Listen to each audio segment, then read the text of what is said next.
Everybody, to another episode of MC Fireside Chats. My name is Brian Searl with Insider Perks and Modern Campground. We're on week 3 of the intro stuttering, and I can't figure out why. I don't have any time to troubleshoot it with Restream, but it's a good intro if it plays normally. It did for like a year, and then they just changed their platform, and now it stuttered for you guys, didn't it? The intro? No? Oh, well, it stuttered on my end. Everybody was saying it was stuttered on their end, so anyway, maybe it'll just fix itself and I have an excuse to not do my job. So welcome, everybody. We're excited to have another 4th week episode here of MC Fireside Chats. This is the week where we talk about all things AI and technology. We have a couple guests with us today. Peter Pilarski, I'm going to let him introduce himself in a second. And Mike, who I don't know your last name, from Campsite Tonight. What's your last name, Mike? Lee. Mike? Oh, that's even easier. I think I can remember Mike Lee without it being displayed in front of me. Hopefully I'm not that old. But briefly, gentlemen, do you want to introduce yourselves? Peter, do you want to start? Sure. Thanks for having me. I am Peter Pilarski, and I am the founder of the Tourismainetwork, an organization focused on helping the tourism industry adopt AI. And then I also run a marketing agency called CIPR Communications, which is transforming, I would say, into an agency that's focused on what I call helping tourism with digital authority. So I can unpack that in a little bit, but so really AI adoption and digital authority, those are my two games that I play every day. Yeah, you and I can unpack that too, because I'm a marketing agency that was there for like 15 years, and I'm running as fast away from that as I can into other stuff, like still marketing, but not anywhere close to the same. Mike, please introduce yourself. Sure. I'm a tech worker turned entrepreneur. And so I am the solo developer, owner, camper advocate for a mobile app called Campsite Tonight. It primarily operates in the US and focuses on 2 things. One is aggregating availability across numerous sources. As many of you probably know, availability is very fragmented from various public entities, private entities. And so I do a good job of trying to aggregate that. And then the feature that most of my premium users love is something called add to cart. And so I'll monitor for cancellations, and then I will put it into your cart so you can check out. I don't check out for you, but that's been incredibly helpful for folks who are trying to visit the U.S. national parks, which are perennially sold out, and the cancellations are hard to actually pick up unless you're attached to your phone, which many of us are, but you really need to be attached to it. Yeah. Okay, cool. Yeah, I'm excited to dive into what your app does. I noticed that your background is the same as many of our other guests' background. Is that like the Silicon Valley house where you guys all build their tech products all together? Or is that just a generic Google Meet background that I'm making a bad joke about? This is the only background that's stock on this. Is it really? stream. I didn't even know that. So that's nice. probably That's why. everybody chooses it then. Okay, all right. Yeah, everybody's in the nice house with the pool. I'm like, I haven't made it to the pool yet. I don't know what I'm doing wrong in my life, but okay. So let's start with you, Peter. Let's briefly talk about just tell us what you do. Let me give you a softball. Sure. Yeah. So I really kind of help companies, specifically in tourism, on, again, what I call the 2 sides of AI adoption or adaptation. And so, as I mentioned, Tourismainetwork really focus on helping with AI adoption. And what that means is either helping people just learn about AI tools and understand how to implement them in their businesses, to building AI strategies, to building custom AI solutions. So just depending on kind of the need of the company and the size of the company. And then on my marketing agency side, it's really what I call digital authority. And so, what I'll say is I started off as a PR agency. I've been running a PR agency from day one. We eventually added digital marketing to our PR agency, and kind of we're in this interesting full circle moment where all of a sudden PR is important again, even though it always was important. And so it's kind of funny timing, but for me, it's like digital marketing and PR. You bring those things together, and it's really about digital authority and really making tourism, either destinations or tourism operators, really the authorities in their industries on digitally, so that they're basically it's whether you're doing Google search or you're searching through AI tools, or you're whatever way you're looking for information about that destination or about that operator, they're basically they're what's being served up and what's being recommended. So to me, that's kind of what digital authority is. It's really PR and digital marketing kind of brought together into one discipline. I want to unpack that more with you little by little, but first I want to ask, like, the authority angle is interesting. I don't know that I've ever heard anybody, I think of it the same way, but I don't know if I've ever heard anybody package it as neatly as you just did. Because I think that's really important for a lot of people to understand. And here's where I take it from. I'm not saying this is your opinion, this is mine, right? Maybe you agree, maybe you don't. But like I view it as authority is the single source of what you need to be working on for the next, well, however long this, whatever we're going into. Excuse me, sorry. Um, because like you're nearing a future now, depending on the survey you look at, 40, 50, 60%, 40, 50% of website traffic is all bots already. Some regular bots, some Google search, some ChatGPT searching from ChatGPT, some agents browsing websites. But by all intents and accounts, that's probably going to be at least 55, 60% by the end of the year and only climb from there, depending on who you believe. And then at that point, the button design and the curves and the call to action you're agonizing over for 18 hours in your meeting doesn't matter anymore. Correct. It collapses into authority, which shows in AI systems, which causes you to be the answer to more questions and then causes people to consider you to purchase or use as a travel planner or whatever your business is, right? Yeah, very well put. And I would say you're absolutely right. And so, and it's not only authority in terms of, traditional authority from a digital marketing perspective. So, website authority is kind of the digital marketing term, but it's authority beyond that. So to me, authority is also, what are people saying about you off your website? So that's your Reddit posts, or, do you have editorial content, i.e. are you being published by newspapers or magazines or third-party, credible third-party sites, right? So to me, authority is a lot of things beyond just your website, but obviously you have to also have the content on your website that is you're the authority on the topic on whatever your piece of the world is, right? And you have all of the answers in your content that the AI systems and the humans are looking for, right? So essentially we're away from this old SEO game of just writing content. We're answering questions. And then now we're also making sure we're credible businesses, so that when the AI systems search us, they're saying, yeah, these are really good answers from a really credible organization. And so to me, all of that makes up digital authority. Do you feel like, let's start with the website and unpack this for the people who are watching, right? Because if you're most of our audience is campground owners, operators, some big groups, some small groups, suppliers, vendors to the industry, real estate people, stuff like that. If you're a campground owner operator, like most of the last 25, 30, however many, when you want to peg the internet to starting when people started putting websites online, right? 95-ish has been search and social. That's how everybody discovered everybody. And so I think it's fair to say that most people who are watching and have a campground business in some form or fashion, some terrible and some good, maybe more terrible than good, but have some form of a website presence and some form of a social media presence.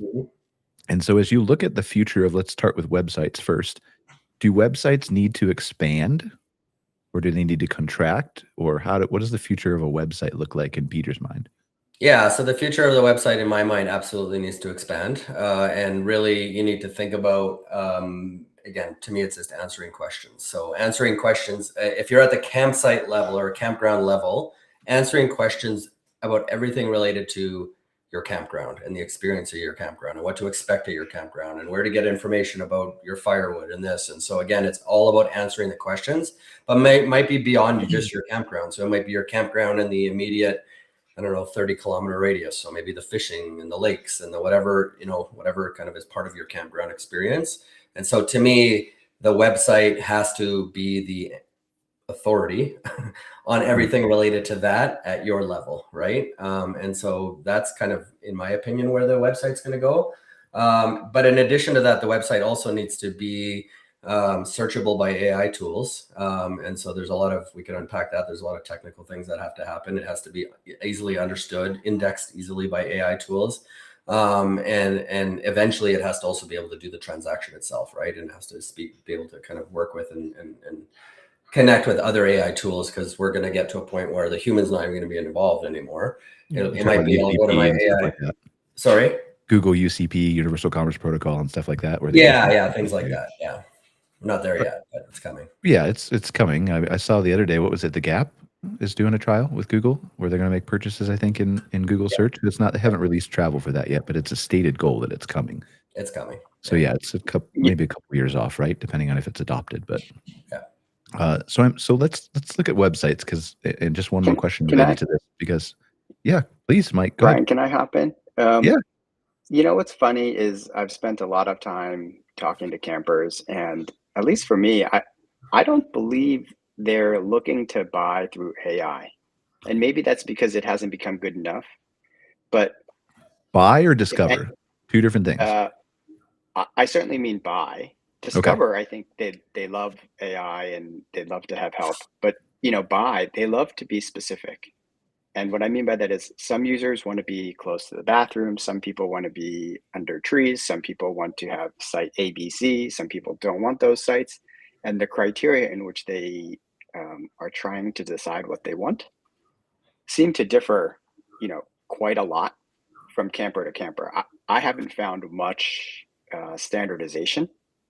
And so for me, I've just gone kind of the opposite path of just saying, hey, I'll give you power users who love to go camping, like as many choices as possible, so you can control your own destiny.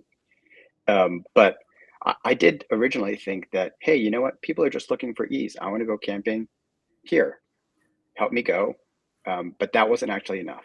They wanted to have much more control, and they wanted to look at photos. They wanted to have a better understanding without being beholden to something doing it for them. I think I agree with you. Like, I think it gets there. I think it's going to take a couple years. And I also think, and Peter, I want to hear your thoughts on this too. I think for the next 20 years, we'll have people who love to do the trip planning and who are maybe boomer generation or something like that, hanging onto websites for a long time, visually browsing, speaking wise. Yeah. But I think it just inches up. I think it hits like 70, 75, and then it inches up. Yeah. I mean, and so first of all, Mike, I agree with you as well. I'm probably talking about more of a future state in terms of like the AI tools aren't there from a commerce perspective and a buying perspective. Society's not there yet, but that's where it's going to go. I think it's just a matter of time. But what I'm saying is your point exactly, Mike, of what you're saying there is exactly the point. And so, I want to be under a tree in the shade next to the bathroom. All of that is content that needs to sort of live on the website or be there for the AI to help people discover that information or the context, and for the human. So when I say the website, we need to kind of expand our websites, it's actually for both the human and the AI. So it's really, we need to just answer people's questions. So if people have a lot of very specific things they want, we need to provide them with the information so that they can make a very nuanced decision based on their preferences and what they want. And I think that's what's missing currently. We write all these content about, I don't know, top 10 things to do here and all this kind of like fluff content, where it's really people want the specific information about this campground or this campsite or this, right? How I'm going to plan my day if I'm over here and I'm going to spend 3 days over in this campground. What am I going to do, right? So I think that's kind of, we're getting away from that short form sort of keyword to much more nuanced, longer form, type questions, because we can ask our AIs all of that now. And it is a problem in the industry, like it's specifically in campgrounds. I'm sure it's a problem in other industries too, but we've talked about this on the show before, and I've talked about it to many of my clients, like the booking engines they use, third party, doesn't matter what booking engine you use, CampSpot, NewBook, ResNexus, RMS, whatever, they all have that date picker that you have to go through, and they usually load the thing in JavaScript, and they load it in a dynamic way, so where the AI can't read all that information about the site. So when you're searching in ChatGPT alone, it's, for one, that's not using agentic tools right now. It's not filling out a date picker to get that information. So many campground owners are burying their pull-through back-end patio site furniture, 50 amp, 30 amp, has Wi-Fi, doesn't, all behind that booking engine that the AI can't read. So when someone asks, hey, I want to go camping near Austin, Texas, or Calgary, Alberta, and I want a site that's under $70 a night that's pull-through, it has no idea that you offer that because that's not on your website anywhere. It's on your booking engine. Yeah. And so it's important, then that's a very important distinction, Brian, in terms of the information that needs to also be on your website or accessible for search. And I'm just going to call it search. It's AI search, it's Google search, all search. I just think we're kind of we're in the answer game now, more than just the content for the sake of content game. Which I think is a better world, honestly. Like, I was kind of sick of the content fluff game from a marketing perspective. I think so. All right. So we've unpacked website. And how does that impact people like Mike? Like, so Mike's running Campsite Tonight. Do we have any data or evidence on how AI is treating apps or discovering apps, or can it dig deep into apps, or do you have anything? I don't. Do you have anything on that, Peter, or Mike, that you know? I'll let Mike answer first. I'd be curious to hear what he says, but I have some information or thoughts on it as well. Yeah, I mean, before I fully jump into it, what I'd kind of say is like if you come from the other side, you're either Google or you're these AI machines. The thing that Peter is saying is very crucial, but I'd call it out differently, which is you want to make sure they can easily digest the information. And what I mean by this is like actually writing a blog post or writing some of these things isn't easily digestible for the machines. It actually needs to be in a very specific structured format. Otherwise, they're not going to take it. And the reason why they're not going to take it is largely, I think, although camping is popular, the long tail of campgrounds is very large. And so they're not going to spend all this excess computing effort to tweeze out the detail from a blog post or to tweeze out something from a web page that's not structured in a way for the machine to read easily. Now, if it's structured in a way for the machine to read easily, they'll read it all day long because it's essentially just teed up for them.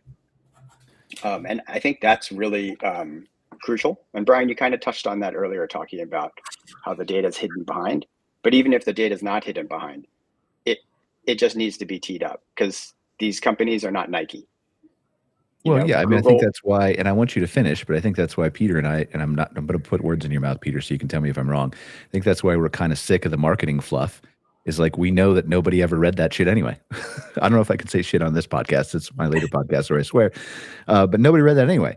Like we're creating these plans for campgrounds now where we're creating individual like amenities pages, a page on your playground that describes your playground. And we have clients emailing us back like, this is too dense. Nobody's going to read this. Like, look at your heat mapping. 78% of people don't scroll past your hero image. So we can win both ways, right? So go ahead, Mike. Yeah. So, I mean, look, I think that's going to be the crucial thing to try to stand out. I think the other thing is just thinking about what your edge is if you're a campground host.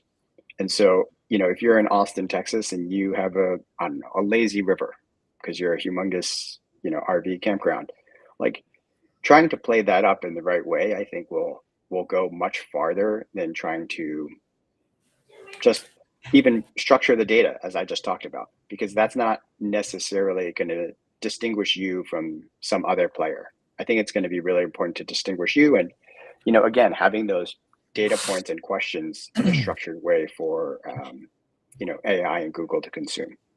I think you're completely right. So the way we present this to our clients to help them easily understand it is the playground example I gave.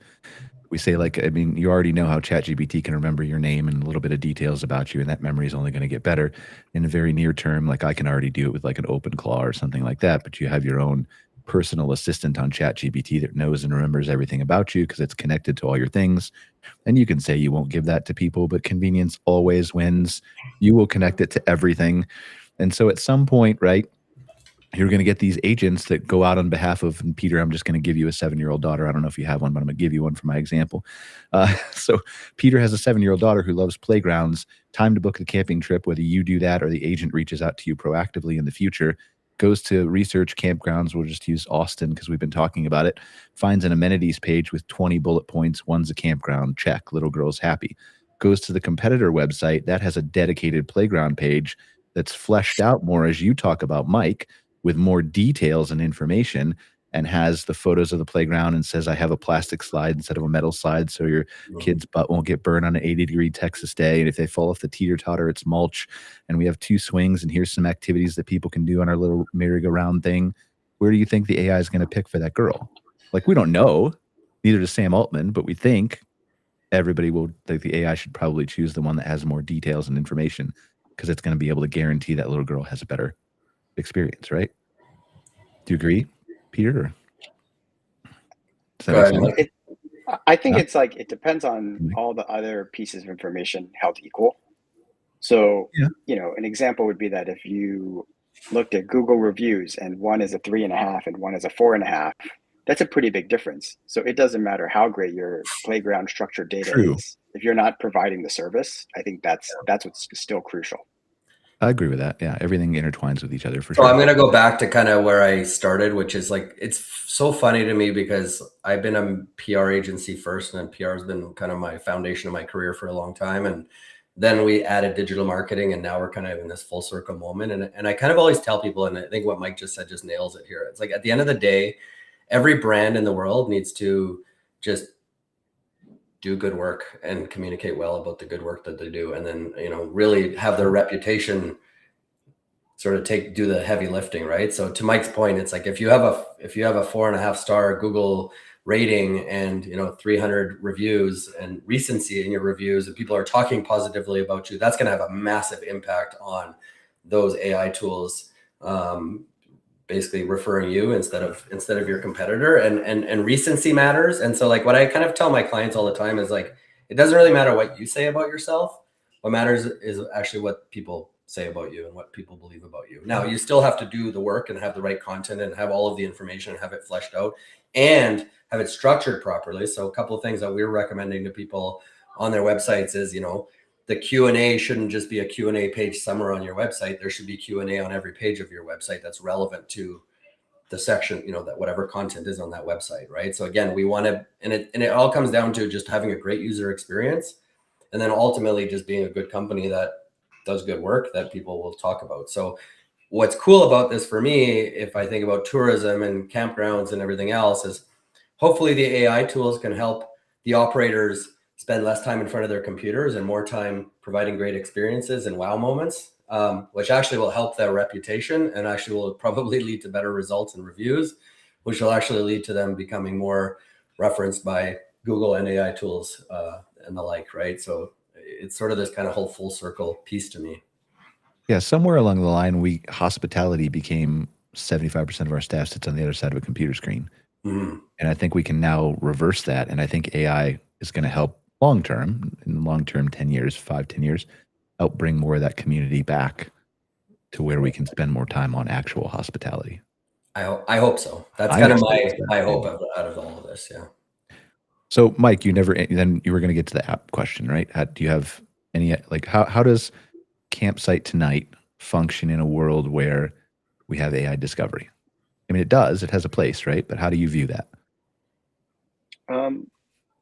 So certainly with AI discovery, I think, again, you have to find your edge is, I think, where I view it. And my edge is really from a data background. And so, if you look at one of my website pages that I've fleshed out and built, I push, a lot of, I'd say, ideally helpful information for serious campers that want to go to national parks or very popular parks. It won't just tell you, like, here's what we have, here's what's there, here's what people do. It'll tell you, hey, you want to go in July, you don't have a spot. Historically, here's how many spots were re-reserved less than 7 days before check-in in July. Here's how many were done in 2 weeks before. Here's how many were done, a month before. You want to look in August? You want to look in June? This is what I'll give you. And I can split it by site type and all these different dimensions, site length. And then that way, what people get is, hey, what's my chance to go? Because particularly for some of these in-demand places, their supply is far exceeded by demand. And so, there are always cancellations. And if you don't know that or you don't feel confident about it, this will help get you there. And so, again, I take that data, I structure it in a way for AI to use. And I'd say that, like, when I made some of these pages, and I probably updated about 40 or 50, I saw my search impression traffic from Google triple. It was nothing. I did no different things other than, present the data and restructure it in a way for Google to consume and use. And then now it shows up more in, review snippets. It shows up more in just general search results. And all of these things, I think, are the things that you can do as you think about, again, how AI will help you with your discovery. Now, I would switch gears and saying, like, we did talk a little bit about AI and, like, agentic buying. again, I think these things are all fine when the competitive dynamics are not too high. But I'm sure, Peter, you live in Canada. I thought you said Calgary. I'm very positive that the national parks in the summer going to Canada are supremely competitive. And so agentic buying actually won't help you unless you're, trying to pick up a cancellation where they happen more randomly. People don't know when they're going to happen, and it can help you buy your site. If But you could build an agent that just hammers the national park over and over again for a subscription fee, right? And then make sure they get their site. There's a 20% chance, but we'll have an agent check every 35 seconds for you for $2 a try. I mean, largely that's what my app does. Okay. For the U.S. national parks. There's a lot of different complexities there. But checking is only part of the thing, right? Yeah. And again, we're talking about picking up a cancellation. That's a little bit different than booking in real time, because in real time, when the sites are released, you're talking about hundreds or maybe thousands of sites being booked in 2 seconds. And, as AI and people's bots and that type of stuff get better and better, so does detection.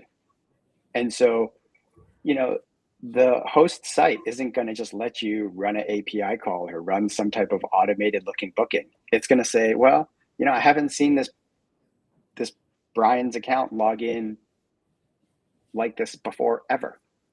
This seems strange. Brian has accessed my website 54 times in 2 months, and this one looks nothing like the other 54. I'm not going to let it through. And so, I think that gets. And then I want your thoughts on that, Peter. Finish, and then I want your thoughts on it, because I have my own thoughts. Go ahead, Mike.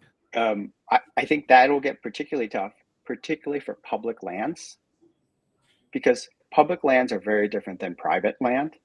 Private land, I don't think people will mind this, even if you create some kind of turnstile feature where people come in, first come, first serve. But public land has a little bit of a different. But public land has a little bit of a different service that they have to provide. They can't really provide a pay-to-play service. That's not in the interest of their, mandate, I'd say. Yep. But you could, if you had an agent that used. So my thing with bots is this: you're not wrong. Like, there are companies like Cloudflare who are aggressively trying to block these bots in different ways. In some ways, making terrible decisions on behalf of business owners, blocking all AI bots. But that's another conversation. And you're right. Like, we've seen on moderncampground.com, even on our insiderperks.com, and many of our client sites, traffic from, I'm going to pronounce the city wrong, Langzhou, China, has gone up like 800,000% year over year. And there's constantly like 18 to 50 bots or whatever browsing my website from this single city. And I know that they're probably training all the open source models, but that's fine. Like, I want to be in the open source models, so I don't block it. But then the question becomes is, you're right, they can block some of these headless browsers, but if I'm an agent using real Chrome on your computer, how do you block that and call that a bot is the interesting thing. That's an interesting question. Like, I don't know that you can. You're right, you can flag the pattern, but that'd have to be a really aggressive, delicate, balanced pattern to make sure you're not blocking an actual user. Because eventually everybody's going to have these agents working on their behalf. And we know that the government is, well, they took 15 years to regulate Facebook and they still haven't done it properly. Right? So I agree with you, Mike. I'm not saying you're wrong. I'm just saying that it's going to be interesting to see how this plays out. Well, I think there's a couple different things.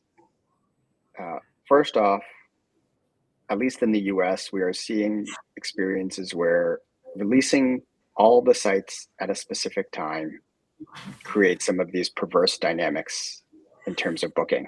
People overbook. People may use these bots. And, what you are seeing is, like, at Olympic National Park, there's a few campgrounds that are staggered. So 1/3 of the sites get released 6 months in advance. 1/3 of the sites get released 1 month in advance, and 1/3 of the sites get released 2 weeks in advance. And that's, again, aimed to fulfill their mandate of making sure people who want to go can go, because not everybody can either plan so far in advance or not everybody can book. right when it opens. I think in terms of what you're saying of, agentic purchasing on device, I'd say I've spent time doing it. It's still not easy. It's not easy to Agreed. guarantee success. What I'd probably tell you is, again, as technology evolves to evade, the technology to, prevent undesirable behavior improves too. And so, one of those things is something called reCAPTCHA. And so I think most people could be familiar with this, which is if you browse a website too crazily, you get told to say, like, choose a sidewalk or choose a bridge or choose a car. And there's a whole bunch of these that actually also exist more silently. And instead of asking you to choose something, they just return back, this looks strange, this type of behavior. And to be honest, even running some automated behavior on a local computer can get flagged like that. Yes. Because it just looks non-human. And so if their mandate is to say, hey, we want to block automated behavior, it could be a real user behind it, but they're using automation, and that publisher has decided, I don't want to really allow that for whatever choice they've determined. Yeah, I'm just wondering where that balance is. Like, where do you end up being too aggressive versus less aggressive? Because if I want to be aggressive, like knowing the tech, there's already companies out there. I can name 5 off the top of my head that have reCAPTCHA solvers in place that the AI can already do this, right? So I don't want to take it down that rabbit hole. I'm just asking, like, what is the balance between, like, if you're a business owner or a national park or public land or whatever else or whoever, what's that balance where do I dial it in the middle to make sure I'm getting enough people and blocking enough bots? Well, I think the middle is different based on the party you're talking about. I think the middle for a national park is different than the middle for a private campground owner. And so I'd be way more permissive on it as a private campground owner. In terms of national park and other items like that, I think it's possible you may get there, but anytime I've talked to anybody from any public, and Peter's probably the best person for this, any public entity, that's really against their mandate. If you had said something like, hey, I'm going to help underrepresented groups get access through AI tooling, maybe you have a better shot. But if you're talking about just general users, I don't see that happening for a while. I think that their mandates won't change that quickly, even if AI does. Okay, so then circling full circle or coming full circle, I guess, to your app, right? Lots of people still download your app in the App Store. You said you have a website too that lists lists, or you just everything's on the app? Is the inventory, all the core actions are on the app. Okay. There is some cross-posting of data back to the website, more for discovery purposes. Okay, so I have no doubt that the people you're talking about that are the power users that you explained more eloquently than I could ever repeat in the beginning, and I have no doubt that people like me who are obsessed with travel planning and want to choose all the little details will continue to use an app like yours. Is that enough to get Campsite Tonight by long term, or as the discovery shifts? I think it shifts off apps. I don't have any data that says that yet, right? Does it become harder for a Campsite Tonight to thrive? I spent a lot of time thinking about that, and I'll choose a different travel parallel, if that's okay. Yeah. So, if you had been buying plane tickets on the internet for a while, there was a period of time where you really probably went to Kayak first, and you went to other websites later to search for prices because the prices weren't all unified for you. So if you wanted to check, Air Canada's price, you wanted to check WestJet's price, you wanted to check, United's price, they just weren't all in one place. And so as a user, it wasn't convenient for you. And so for me, I think on Campsite Tonight, it will continue to be okay. One, because I don't think camping is a large enough vertical that the machines will spend enough time on and energy to make agentic buying as easy as possible. And I think second, for a lot of that to change, we'd have to go to a different non-fragmented or some type of unified availability system that I just can't see happening. You know, if you look inside the US, and I'll just take where I live, which is near in San Francisco, there's 100 campgrounds within 100 miles. That inventory is spread across 50 websites. Yeah.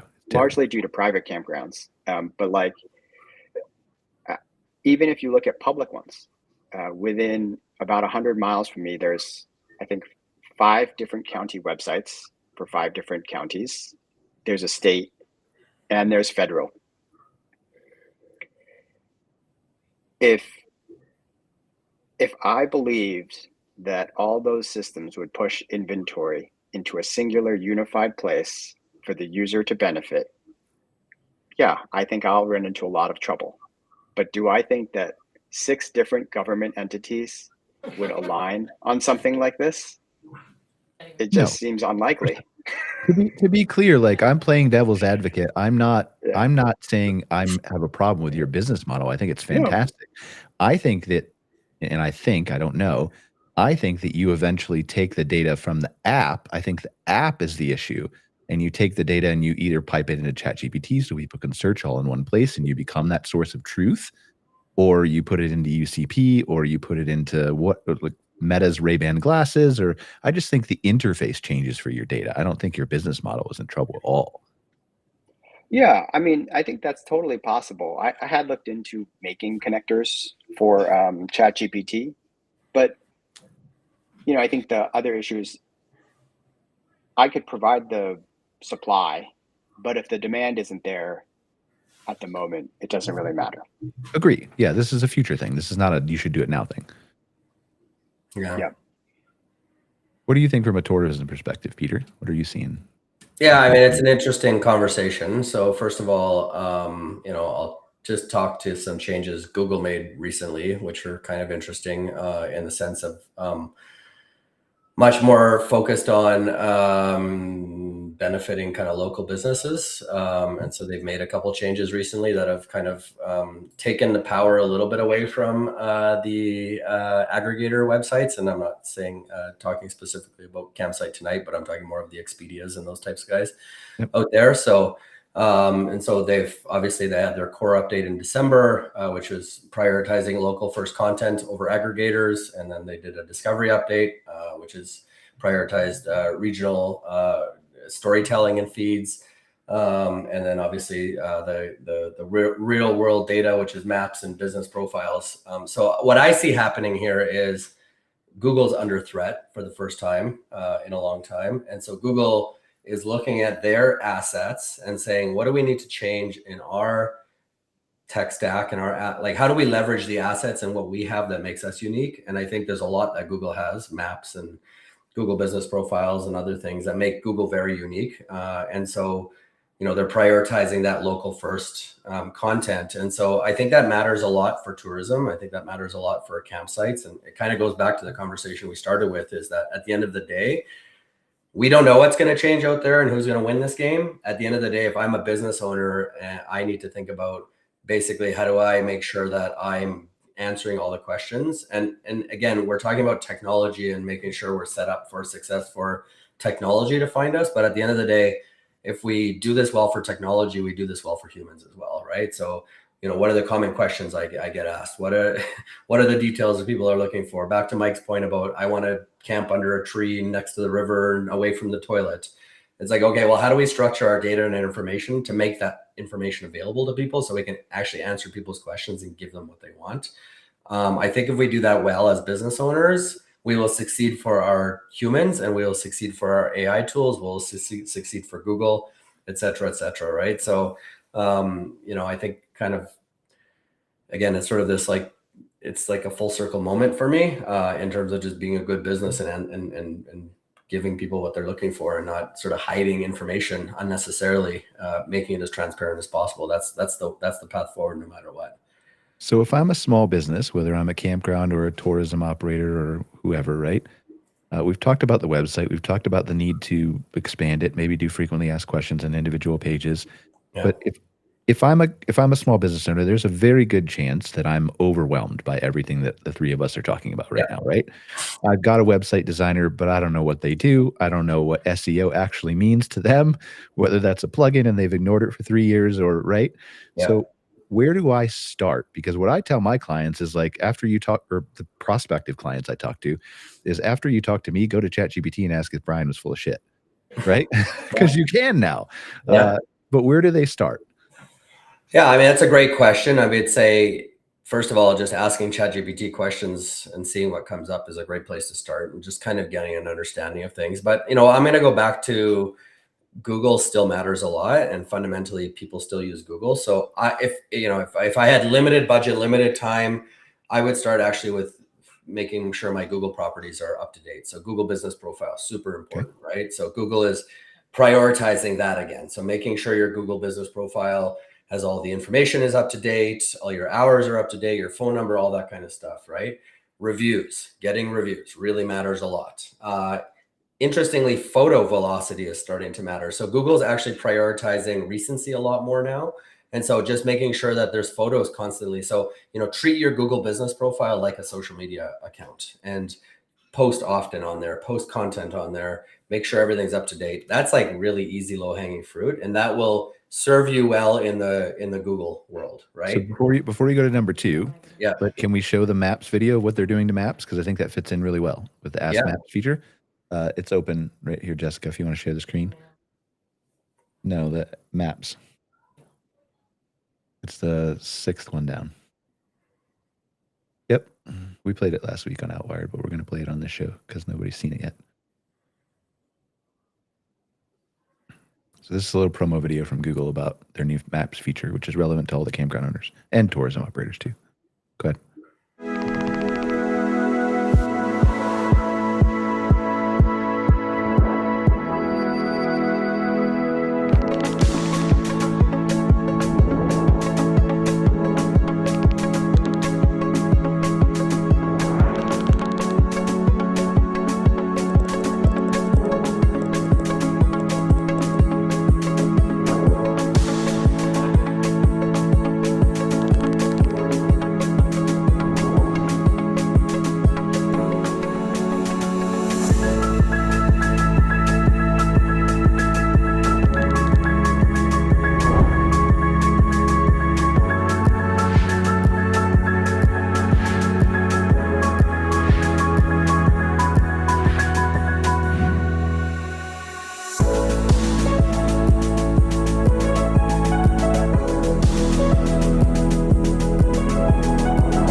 I think that hits to the heart of a little bit of what you're talking about, Peter, like the number of reviews. Like this is, we talked about website, but number one, updating Google Maps, because that single source of truth is going to pull from the more reviews you get, the more people talk about you, the more photos you have, the more the AI is going to either structured data, extract all that stuff, or eventually see it, right?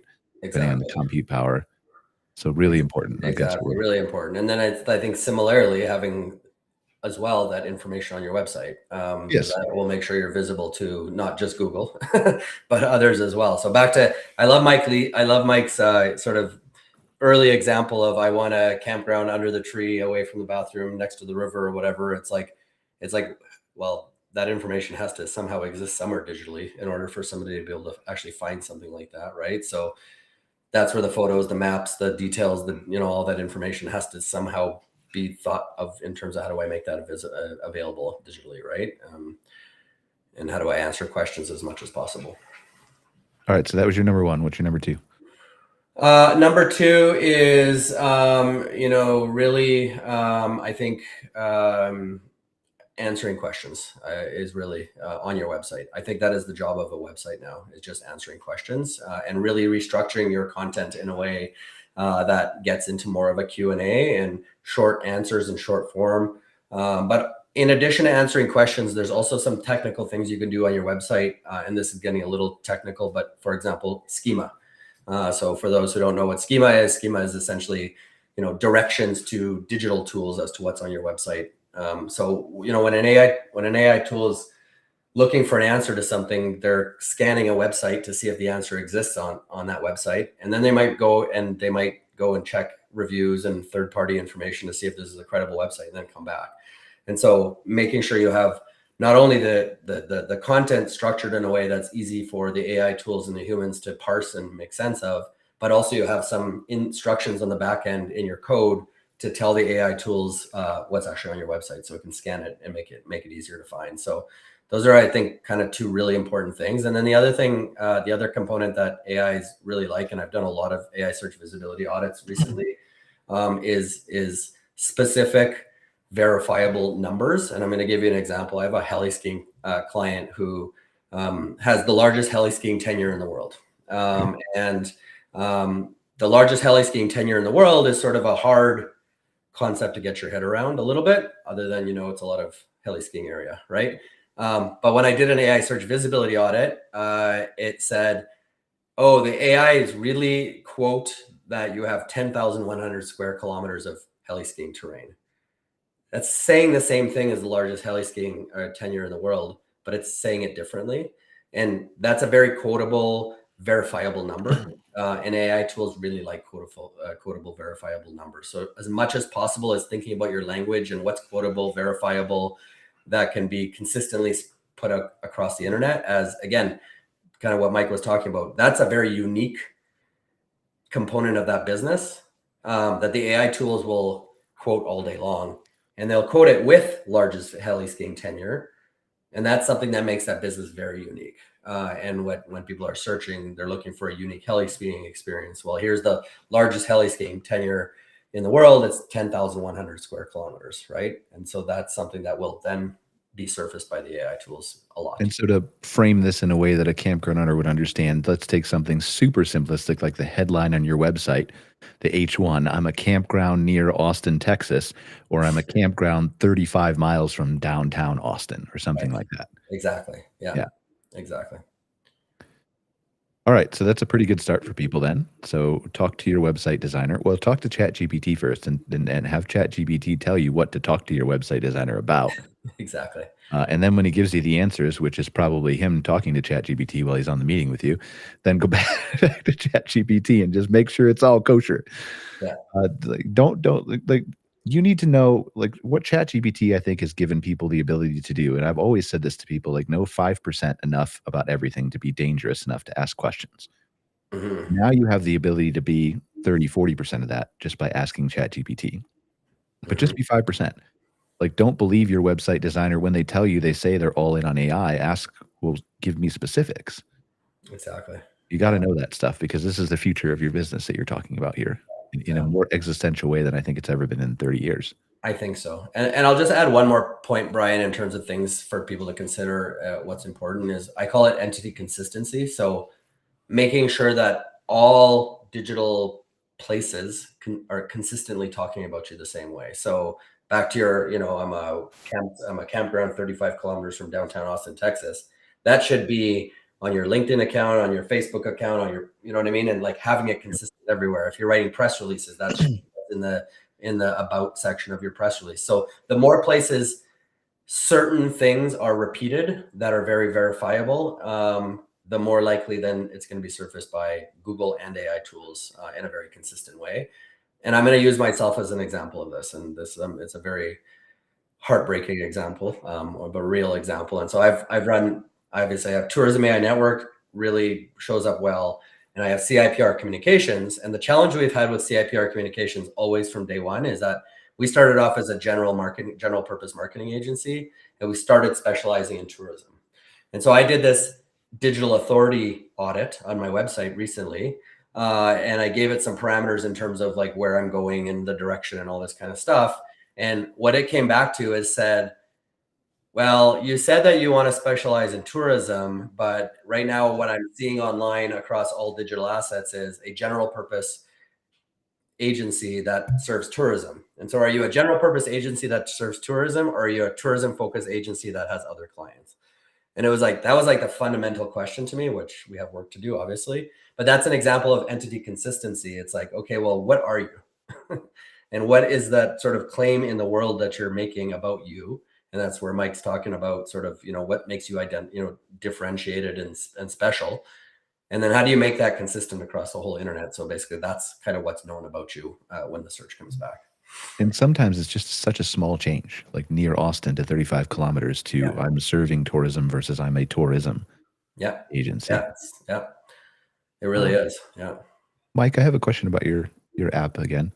Are you just working with national and state parks? Are you working with private campgrounds at all, or? So I do have private campgrounds on there. So I'll show results from HipCamp and CampSpot if you've input dates. Okay. Then I'll go fetch it for you. If you haven't input dates, I won't show the result on the map. I also have some of the KOAs in the US too. Also, if you put in dates. I'd love to put in more, honestly, but it hasn't been the highest priority for me.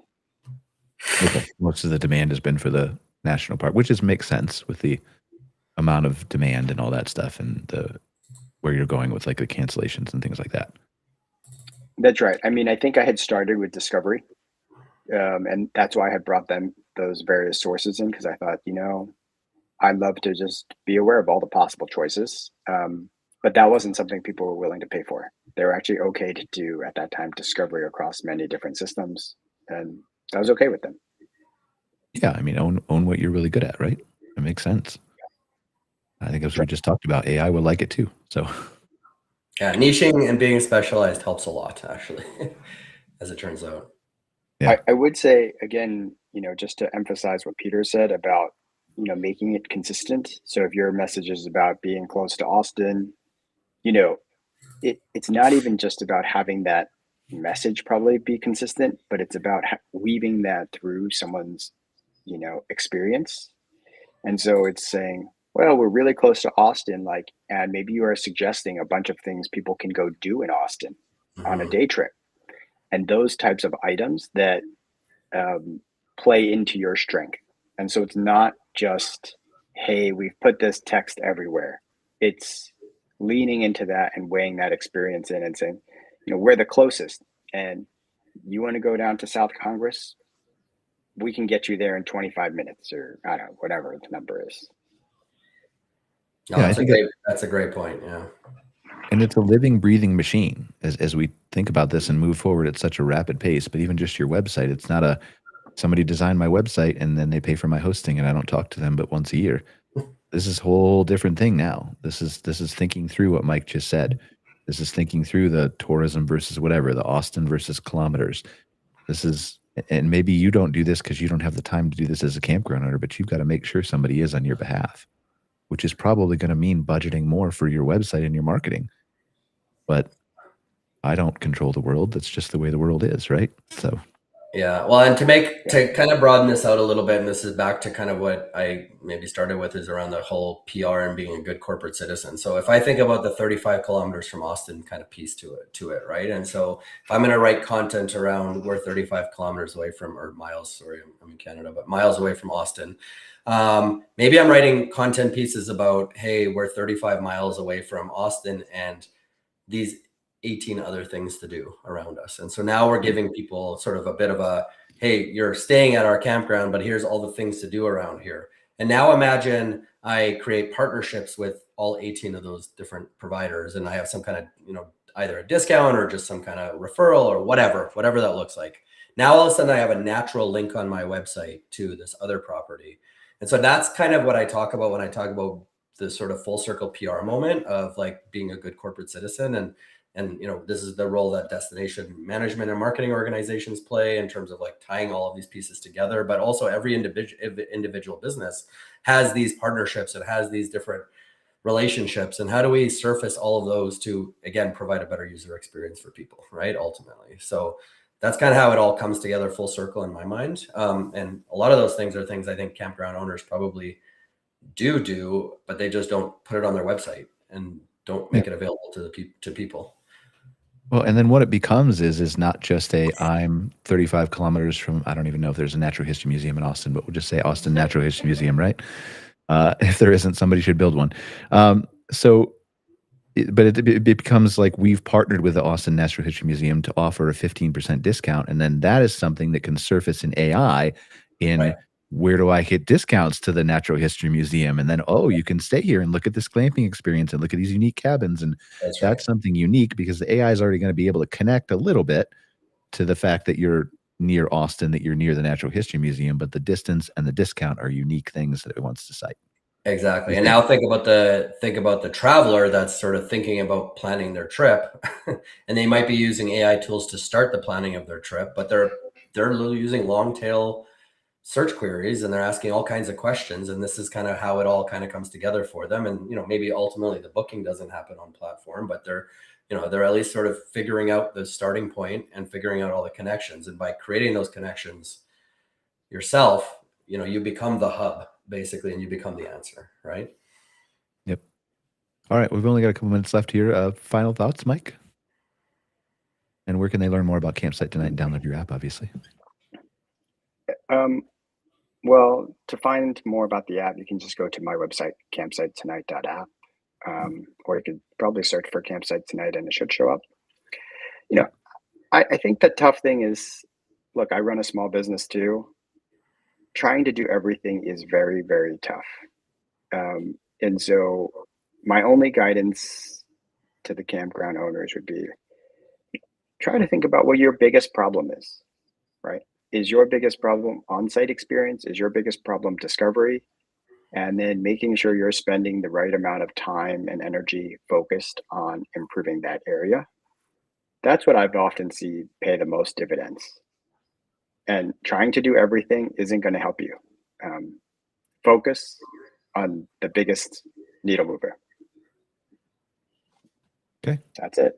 Thank you, Mike. I appreciate you joining us. Peter, final thoughts, and where can they find more? Yeah, I mean, I actually love the advice of focus as well, because I think to the point of this conversation, there's lots of different things we talked about, and it's all very technical and it's all very hard to understand. But again, if discovery is a problem or a challenge, focusing on just your Google business profile and a little bit of your website will go a long way, right? Maybe focusing on the partnerships or creating experience. So again, depending on your situation, but I love the idea of focus. I think that's really good advice because for me too, it gets overwhelming, and I'm actually in a place now where it's like, okay, I know exactly which pain points I want to solve, and I'm going to put all my attention into those pain points, and then I'll move on to the next ones. Yeah, for sure. I mean, it's like you said, Peter, you live and breathe this every day. Like I live and breathe this 16, 17 hours a day. Mm-hmm. I get overwhelmed and can't keep up too. So if Peter and I are living and breathing this, and Mike's obviously doing his great things too, but just specifically with AI, like if we can't keep up with all the AI stuff, like you shouldn't try either. But Yeah. if you pick that one thing that is your biggest struggle, that your problem that you want to solve, and in marketing or AI awareness, like what we talked about on the show is a good start. But whatever that problem is, just focus on that singular thing, get it done, knock it out, and then move on to the next thing. Exactly. All right. Well, thank you guys for joining us. Another episode of MC Fireside Chats. If you are not sick and tired of hearing from me, I will be on Outwired in about, an hour, something like that, with Scott Barr, who will be talking about data and research in the campground industry, all things AI tech that podcast covers. If not, we will see you next week on another episode of MC Fireside Chats. Thank you, Peter and Mike, for joining us. Go download Campsite Tonight. Go check out Peter if you need. You want campground clients for PR, Peter? Sure. Yeah, absolutely. Where do they find out more about CIPR? CIPRcommunications.com or Tourismainetwork.com. Either one will get you to me. Awesome. Thank you, guys. I appreciate you. Have a great day. Thank you. Take care.